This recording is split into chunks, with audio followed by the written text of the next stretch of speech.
हरिओम।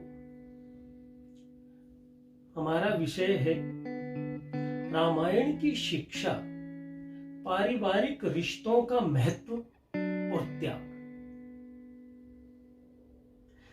रामायण केवल एक पुस्तक नहीं, यह रामचंद्र जी के चरित्र का वर्णन करने वाला केवल एक सदग्रंथ ही नहीं है, अपितु यह अनेकों प्रकार की शिक्षा सृष्टि को देती है। इसको जितना पढ़ते जाओ उतना ही ज्ञान आपको प्राप्त होता है।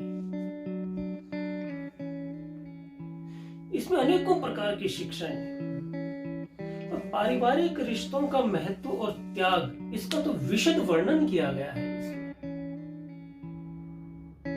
श्री रामचंद्र जी एक पुत्र होने के नाते अपने पिता के वचनों को पूर्ण करते हुए सब कुछ त्याग करके वन को गए,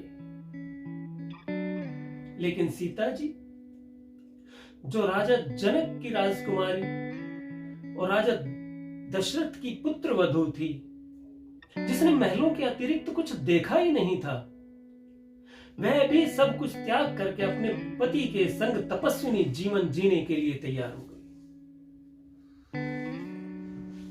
और उससे भी ऊपर लक्ष्मण जी, जिनके ऊपर कोई वचनों की प्रतिबद्धता नहीं है, जिनके ऊपर कोई दबाव नहीं है, केवल भ्रातृ स्नेह के कारण अपना सब सुख त्याग करके, यहां तक कि अपनी पत्नी को उर्मिला को भी अयोध्या में ही छोड़कर तपस्वी वेश धारण करके वन जाने को उद्यत हुए। रामचंद्र जी ने उन्हें रोकने का प्रयास किया और समझाना है। रामचंद्र जी ने उनसे कहा कि अब पिताश्री वृद्ध हैं, भरत और शत्रुघ्न भी यहां नहीं है, और यदि आप भी मेरे साथ चलोगे तो पीछे प्रजा को कष्ट होगा। और यदि भरत जी भी माता कैकेयी के कथनानुसार चले तो माता सुमित्रा और माता कौशल्या का जीवन कठिन हो जाएगा, और तुम यदि यहां रहोगे तो तुम्हारे प्रभाव से वे माताएं कुशलता से रहेंगी। लेकिन लक्ष्मण जी तो राम जी के चरणानुरागी, वो तो उन्हें देख देख करके जीते हैं। वो बाल्यावस्था से ही रामचंद्र जी के बिना रहे ही नहीं। लक्ष्मण जी कहने लगे, न देवलोकाक्रमणम नामृत्वम कामये ऐश्वर्यम चापि लोकानाम न कामये त्वया विना। लक्ष्मण जी कहते हैं कि आपके बिना स्वर्ग जाना, अमर हो जाना, या तीनों लोकों के ऐश्वर्य को प्राप्त करने की भी मेरी कोई इच्छा नहीं है।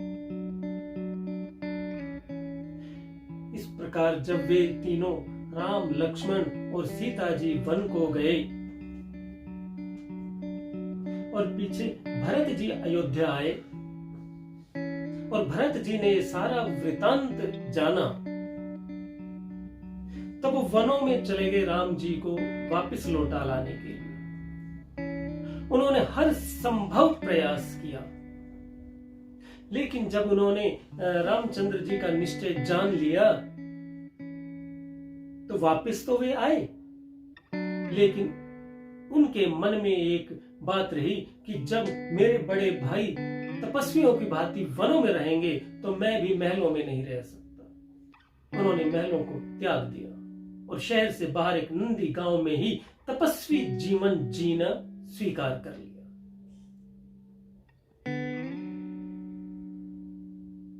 उधर लंका में जब युद्ध में लक्ष्मण जी मूर्छित हुए तो रामचंद्र जी का विलाप करके बुरा हाल।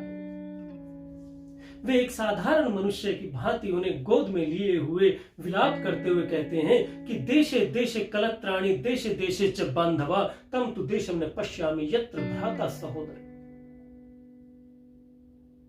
पत्नी किसी भी स्थान पर मिल सकती है, बंधु बांधव भी किसी स्थान पर मिल सकते हैं, लेकिन ऐसा कोई स्थान नहीं इस धरती पर जहां पर सगा भाई मिल सकता हो। एक ये परिवार है जिसमें दूसरों के लिए केवल सम्मान, त्याग, सद्भावना, प्यार है, और उसके सामने एक दूसरे परिवार रावण के परिवार का चित्रण है जहां केवल और केवल स्वार्थ है। रावण को उसकी पत्नी मंदोदरी समझाती है तो वो उसे झिड़क देता है। यदि उसका भाई विभीषण उसे सद्बुद्धि देने का प्रयास करता है या समझाने का प्रयास करता है तो वो उसे अपमानित करके लात मार के उसे लंका से ही निकाल देता है।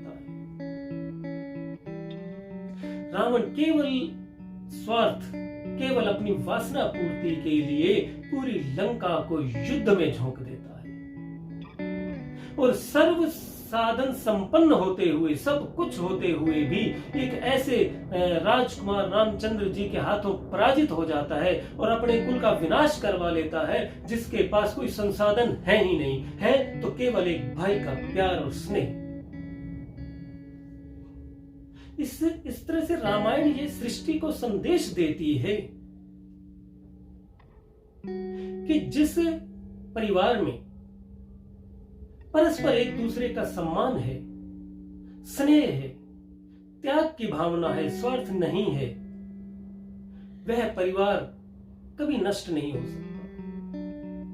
और जिस परिवार में केवल स्वार्थ है, आपस में किसी का कोई सम्मान नहीं है, कोई त्याग नहीं है, वो चाहे कितना भी संपन्न परिवार क्यों न हो, वो नष्ट हो जाता है।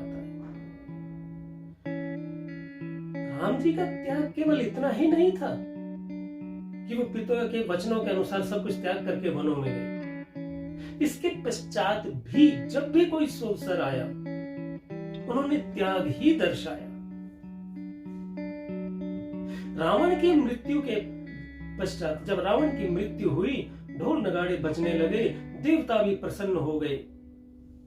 तब इंद्र अन्य देवताओं के साथ वहां पधारे और उनके साथ रामचंद्र जी के पिता दशरथ जी भी थे, क्योंकि राम जैसा पुत्र होने के कारण दशरथ को इंद्र लोक में स्थान प्राप्त था। दशरथ जी जब आए, वो अपने पुत्र पर अत्यंत प्रसन्न थे। उन्होंने पिता होने के नाते रामचंद्र जी को कुछ मांगने के लिए कहा। तब रामचंद्र जी कहने लगे, सपुत्राम त्वाम त्यजामि इति यदुक्ता कैकेयी त्वया स शापे कैकेयीं घोरे सपुत्राम न स्पृशेत प्रभु। रामचंद्र जी ने अपने लिए कुछ नहीं मांगा। वो कहने लगे, हे पिताश्री, आपने जो कैकेयी से कहा था कि मैं पुत्र सहित तेरा त्याग करता हूँ, आप केवल अपने उन वचनों को वापस ले लीजिए। आपका वह शाप भरत अथवा कैकेयी माता को स्पर्श ना करे। दशरथ जी ने इसे स्वीकार कर लिया। इंद्र ने कहा कुछ मांगने के लिए, तो रामचंद्र जी कहने लगे, यदि आप मुझ पर प्रसन्न हैं तो मेरे लिए ये जो निस्वार्थ भाव से लड़ते हुए मेरे प्यारे वानर जो मृत्यु को प्राप्त हो गए हैं, जो अपने परिवारों से बिछुड़ गए हैं, आप इन्हें जीवित कर दीजिए। इंद्र कहने लगे कि आपने जो मांगा है तो बहुत कठिन, लेकिन आपका मनोरथ अवश्य पूरा होगा, और ये जो जितने भी वानर मृत्यु को प्राप्त हुए हैं, ये पूर्ण स्वस्थ शरीर होकर के निद्रा से जागे हुए की भांति जीवित हो जाएंगे। इसके पश्चात लंका विजय करके अयोध्या लौटते हुए रामचंद्र जी भरद्वाज के आश्रम में, भरद्वाज जी ने भी प्रसन्न होकर के राम से कुछ मांगने के लिए कहा। वहां भी रामचंद्र जी कहने लगे, यदि आप मुझ पर प्रसन्न हैं तो इतना वर दीजिए कि ये जो मेरे लिए निस्वार्थ होकर के वानर लड़े थे, अब वे जहां भी रहें, वे वन हमेशा मधुर फलों से भरे रहे, मधु टपकता रहे, मधुर जल की नदियां बहती रहें और वे सदा प्रसन्न रहे।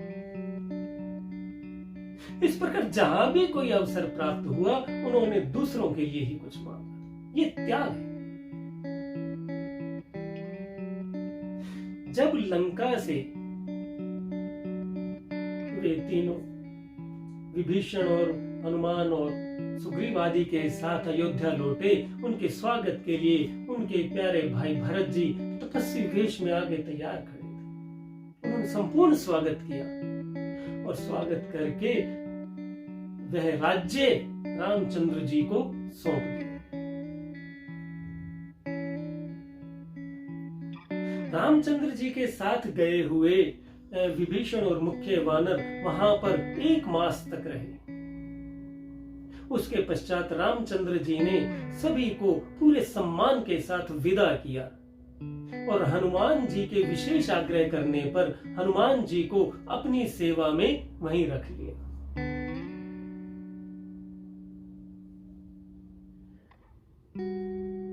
वहां और उसके पश्चात उन्होंने भरत को युवराज अभिषिक्त किया और यहां से राम राज्य चल पड़ा।